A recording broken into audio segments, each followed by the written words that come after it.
쓸모와 사회적 거리두기를 종료하고 생활 속 거리두기로 전환한다. 정세균 국무총리가 지난 4일 감염병 대응을 사회적 거리두기에서 45일 만에 생활 방역으로의 전환을 선포했습니다. 한국은 새로운 일상이 시작되었다면서 그동안 수고를 격려하며 성과에 대해서 평가했지만 마음이 편치 않은 나라가 있었습니다. 바로 일본입니다. 한국의 완화 소식에 일본의 분노는 터져나왔습니다.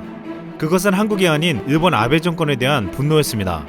한국이 생활 방역을 선포할 때 일본은 긴급사태 연장을 선포해야 하는 상황이 되어버렸기 때문입니다. 일본 국민들은 한국이 저렇게 방역에 성공할 때 일본은 도대체 뭐하고 있었냐고 강하게 비난했습니다. 일본의 언론들은 일본은 한국, 대만 등 주변국에 완패했다. 이제 일본을 보라 할 시대는 끝났다고 성토했습니다. 또한 일본의 한 네티즌은 한국의 규제 하나를 부러워하며 일본도 언젠가는 완화해야 한다면서 현재 일본의 경제적 피해가 심각하다고 한탄했습니다. 전세계 기업의 1분기 순이익이 40% 감소했는데 일본은 78%나 줄어 최대 타격을 입은 것으로 보도된 바 있습니다. 또한 전문가들은 일본이 2분기에 세계대전 이후 최악의 성적을 기록할 것이라고 전망하고 있습니다.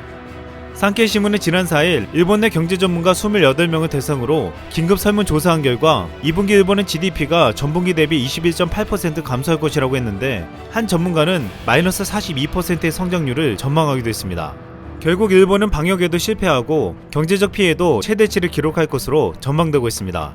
반면 한국은 1분기 영업이익이 17% 줄어들 것으로 전망되며 주요국 중에 가장 낮은 편이었고 한국은 3대 신용평가사에서 역성장을 할 것으로 예측되었지만 선진국 중에서는 가장 타격이 적을 것으로 분석되었습니다. 한 일본 네티즌은 아베 정권의 대응은 못한 것이 많지만 무엇보다 큰 문제는 매사의 뒷북이라는 점이라고 지적하면서 한국에서는 정확하고 객관적인 판단을 바탕으로 정보가 확실하고 구체적인 대책을 제시했기 때문에 국민이 따랐다고 했습니다. 그동안 한국의 디지털을 활용한 방역은 아직도 아날로그가 만연해 있는 일본과 비교되며 K-방역이라는 이름으로 전 세계에 널리 알려졌습니다.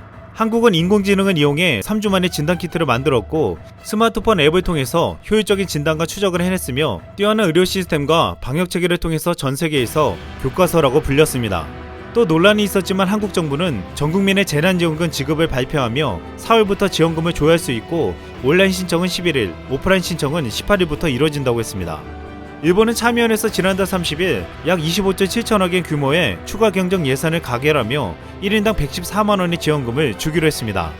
일본의 재난지원금은 한국보다 빠르게 진행되었고 금액 규모도 더 커서 이것만큼은 더 나았다고 평가받았습니다.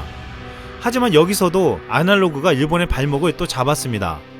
일본에서 인터넷으로 신청 가능한 대상자는 전체 인구의 20%에 못 미치는 것으로 조사되어 결국 80% 가까이가 우편으로 신청해야 하는 것으로 알려졌습니다. 일본 정부가 2016년 도입한 내 번호 카드를 가진 사람에 한해서만 인터넷 신청이 가능했지만 이 카드를 받은 사람은 15.5%에 그쳤기 때문입니다. 내 번호 제도는 소득과 과세 정보를 정부에 제공하는 대신 고유번호가 할당되고 관공서와 금융기관의 서류 절차를 간소할 수 있었습니다.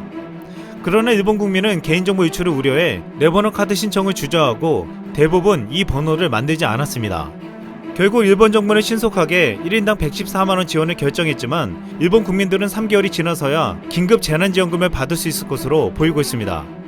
또한 일본은 감염 확산을 막기 위해서 재택근무를 확대하려고 했으나 과거로부터 이어온 도장서류 문화가 큰 걸림돌이 되고 있습니다.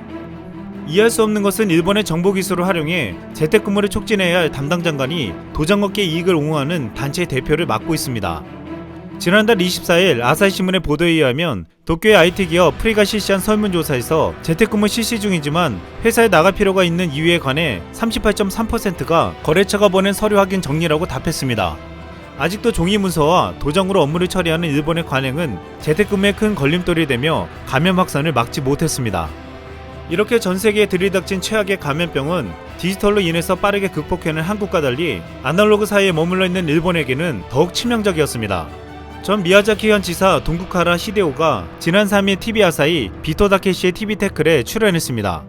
그는 한국은 사스나 메르스의 경험이 있기 때문에 매우 감염증 대책이 잘 되어 있었다며 일본은 2, 3월에는 한국의 방식을 도입하고 선수를 치고 나갔어야 했다고 말했습니다. 하지만 그의 발언과 달리 일본은 한국의 방식을 깎아내리기에 바빴고 황금 같은 시간을 모두 놓쳐버렸습니다. 이제 일본은 이번 사태를 제대로 대응하지 못하면서 자국 내에서도 후진국이라는 소리를 듣고 있고 한국은 반대로 해에서 선진국이란 말을 들으며 극명하게 대비되고 있습니다. 유명한 미래학자 짐 데이토는 지난 4일 TBC와의 인터뷰에서 한국에 대해서 이렇게 말했습니다. 한국은 세계에서 거의 유일하게 실용적인 정부와 협력적 국민으로 이루어진 인적 자원과 비교적 미래지향적 자세를 모두 가지고 있습니다. 미래의 길을 찾아 세계에 보여줄 수 있을 것이라 생각합니다. 그러면서 짐 데이톤은 한국이 지난 50년간 경제발전을 모델로 삼았던 서구 모델은 이제 수명이 다한 것 같다며 우리 스스로 선도해 나가야 한다고 당부했습니다. 이상 쓸멍이었습니다.